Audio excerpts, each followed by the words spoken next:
L'histoire commence par une bataille passionnante dans le village de Lag, où les soldats tentent désespérément de défendre leur patrie contre les singes géants. Kai se retrouve seul face à l'un des puissants singes, suppliant son chef Manso de l'aider, mais juste au moment où Manso arrive, le singe les abat tous les deux et Kai se retrouve complètement encerclé par le reste des singes. Alors que le singe s'apprête à l'attaquer, un épéiste nommé Ola, le fils aîné de Moloch Vezin, apparaît. Il possède le pouvoir de la terre et se prépare à éliminer les singes. Il active son pouvoir et un symbole apparaît sur son visage, prouvant qu'il est le porteur du pouvoir choisi. Il attaque rapidement les singes, les éliminant, laissant Kai et les autres soldats complètement stupéfaits par ses compétences et son immense force. Cependant, l'un des singes apparaît avec le même symbole et semble être un singe élu. La bataille commence, mais Ola la vainc facilement et oblige le reste des singes à fuir cette bataille perdue d'avance. La bataille a été féroce et de nombreux soldats ont été blessés, mais les habitants du village peuvent enfin se reposer. À ce moment-là, certains soldats commencent à extraire les noyaux des singes ou ce qu'ils appellent des pierres de terre. Ola est le premier à boire de ces pierres, ce qui lui donne plus de force. Puis les autres boivent aussi le liquide à l'intérieur, ce qui augmente leur énergie spirituelle globale. Kai veut prendre une autre pierre pour devenir plus fort, mais Manso ne le lui permet pas en disant qu'ils ne sont que des soldats ordinaires indignes de tels privilèges et que le reste des pierres serait envoyé au château où la majorité est réservée aux guerriers choisis comme Ola. Monsieur Basco ajoute que c'est en rendant l'effort encore plus fort que l'on maintient la stabilité et dit à Kai qu'il aurait dû l'accepter lui aussi. Kai se sent extrêmement frustré, mais il accepte que les soldats ordinaires comme lui doivent devenir plus forts sans recourir à des moyens extérieurs. Plus tard dans la nuit, une fête est organisée chez Moloch Vezin, où le chef remercie les soldats d'avoir une fois de plus protégé leur village de l'attaque des êtres ressemblant à des singes. Il entame ensuite un très long discours dans lequel il exprime sa gratitude à tous, ce qui agace Manso, qui se dit qu'il devrait les laisser manger. Ils ne peuvent s'empêcher de remarquer l'inégalité dans la quantité de nourriture que chaque personne reçoit. Il semble que ceux qui ont le plus contribué à la bataille, comme Manso, ont reçu plus de nourriture, tandis que ceux qui n'ont pas beaucoup ou pas du tout contribué, comme Kai, en ont reçu peu ou pas du tout.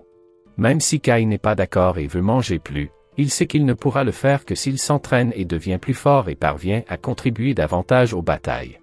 Dans ce but, il commence à s'entraîner tard dans la nuit, mais il est si faible qu'il parvient à peine à brandir son bâton avant de s'effondrer en disant qu'il est faible uniquement parce qu'il est extrêmement affamé et en criant qu'il veut désespérément manger une boule de riz. C'est alors que Manso apparaît et lui demande ce qu'est une boule de riz. Kai se demande également ce que c'est, disant que le mot lui est venu à l'esprit soudainement. Il ne sait pas ce que c'est, mais il sent que ça doit être délicieux, même s'il n'est même pas sûr que ce soit de la nourriture. Kai décide donc de ne plus y penser et détourne l'attention de Manso vers le cimetière en face d'eux.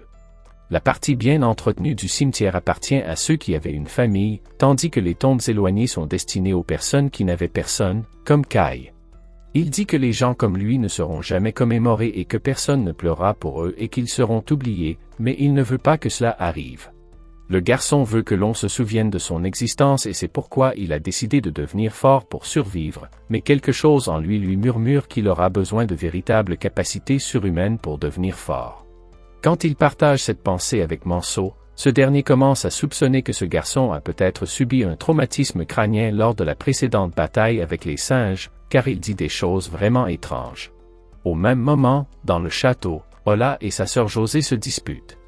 José veut apprendre à se battre juste assez pour se défendre, mais Ola refuse l'idée parce que son père l'avait également refusé, disant qu'aucune femme de leur famille n'avait jamais appris à se battre. Il pense que les femmes ont été créées uniquement pour rester dans la cuisine. José comprend qu'elle ne peut pas changer sa mentalité primitive, alors elle ne se soucie pas de poursuivre la discussion avec lui. Ensuite, nous voyons Kai s'entraîner dur avec Manso dans le village, mais quand Manso lui assène un coup violent, quelque chose de bizarre se produit, car Kai commence à tomber par terre et se retrouve soudainement à s'étouffer sous l'eau. Soudain, du feu apparaît en lui et il se retrouve dans le Japon moderne. Quand il ouvre les yeux, il est complètement stupéfait par ce qu'il voit, se demandant s'il vient d'être transporté dans un autre royaume. Toujours en train de tomber, il essaie d'attraper l'air lui-même, jusqu'à ce qu'il sente soudain quelque chose de bizarre s'enrouler autour de ses mains. Il se réveille de ce rêve bizarre en se demandant si ce qu'il a senti était de la magie. Cependant, il ne sait même pas ce que signifie le mot magie. Manso le regarde avec inquiétude, mais Kai affirme qu'il va bien. Kai se demande secrètement pourquoi il continue à avoir des souvenirs dont il ne sait rien. Alors qu'il marche avec Manso, et plongé dans ses pensées lorsqu'il se remémore l'une de ces étranges visions où il voit pour la première fois des boulettes de riz. Il pense qu'il ne s'agit que de fantasmes involontaires, mais espère évidemment que cette magie qu'il a ressentie est la superpuissance dont il a besoin pour devenir plus fort. Soudain, un aigle messager arrive avec un message les informant de l'apparition d'une horde d'orques à l'ouest, près du village de Banya. Ola dit que si la bataille se déroule là-bas, alors Moloch devrait s'y rendre immédiatement pour l'arrêter. Cependant, Moloch est inquiet car les soldats ne se sont pas reposés, puisqu'ils viennent de terminer une bataille. Malgré cela, Ola insiste sur le fait qu'ils ne font que leur devoir et qu'ils doivent défendre leur terre. Moloch trouve cette réponse inquiétante, car les soldats sont tous des enfants de leur village. Dans le camp militaire, Kai continue de penser à la magie tout en essayant de rester éveillé. Lorsque Manso lui demande à quoi il pense, Kai répond qu'il ne faisait que penser à ses rêves. Manso suggère que ce ne sont peut-être pas que des rêves et il raconte l'histoire d'un moine qui se trouvait dans un endroit sombre sans feu, mais qui a réussi à créer du feu avec son doigt qu'il a utilisé comme lumière.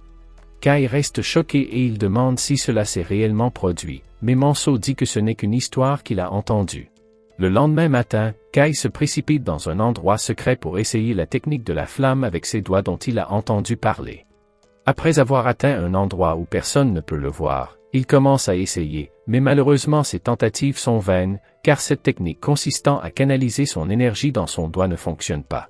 Il commence à réfléchir à la manière de collecter l'énergie spirituelle, puis il sent un flux d'énergie spirituelle dans son cœur et tente à nouveau de libérer la flamme, mais cela ne fonctionne pas non plus.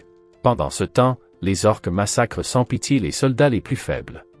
Il découvre que les orques les observent depuis les forêts, alors ils envoient quelques soldats monter la garde dans les bois. Peu après, ils entendent les orques approcher et en informent les autres, ce qui déclenche le début de la bataille. Les soldats attaquent les orques qui chargent pour les tuer. Kai réagit en attaquant et en poignardant les orques. Soudain, le corps de l'un des soldats lui tombe dessus, le laissant bloqué et incapable de se défendre.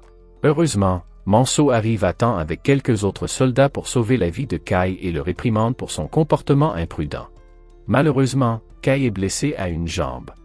Pendant ce temps, Ola abat les orques sans pitié, effrayant les orques restants qui commencent à fuir. Kai ne parvient pas à se tenir debout et lorsque Manso essaie de l'aider, il se retourne et voit des orques cachés derrière eux. Kai demande à Manso de le laisser là et de se sauver. Manso considère que c'est une demande idiote et continue à l'aider. Pendant que tous deux tentent de se mettre en sécurité pour mener à bien leur plan d'évasion, les autres soldats décident de se disperser. Cependant, un énorme ogre continue de les poursuivre et Manso se rend compte que l'ogre les suit délibérément lentement pour son plaisir. En raison de la situation compliquée, Manso doit laisser Kai derrière lui pour se sauver, une décision que Kai comprend parfaitement en disant qu'il aurait fait de même. Kai commence à utiliser sa lance pour l'aider tout en essayant de déclencher la magie du feu. Soudain, un ogre le frappe, le faisant tomber par terre, saisit Kai par le cou et est sur le point de le tuer. Cependant, Kai est déterminé à ne pas mourir aujourd'hui et il essaie d'utiliser son énergie spirituelle pour libérer le feu de son doigt. Soudain, des étincelles commencent à apparaître et il déclare qu'il survivra à tout prix. Grâce à sa forte volonté de vivre, il parvient enfin à canaliser son énergie spirituelle en libérant des flammes qui brûlent le visage de l'ogre et le mettent en fuite, permettant à Kai d'échapper à l'emprise de la créature. Kai se lève excité car il a enfin acquis des compétences magiques de feu. Après cela, Kai essaie de partir, mais il voit que sa main est toujours en feu et panique immédiatement. Il s'effondre bientôt sur le sol, épuisé. Le flux continu de feu consume son énergie et il réfléchit à un moyen d'arrêter les flammes avant de mourir, mais l'ogre reprend conscience et s'approche lentement de lui. Kai découvre un moyen d'arrêter le flux d'énergie spirituelle en lui et le feu s'arrête effectivement, mais il est déjà trop tard, car l'ogre attrape Kai et commence à le transporter lentement vers le bord pour le jeter dans le vide. Kai se rend compte qu'il va mourir, mais il insiste pour ne pas tomber avant que l'ogre ne le jette de la falaise. Kai sort son épée et poignarde l'ogre à la poitrine et tous deux tombent dans le ravin. Si vous voulez savoir ce qui va arriver à Kai, inscrivez-vous pour voir la suite de ce nouvel anime.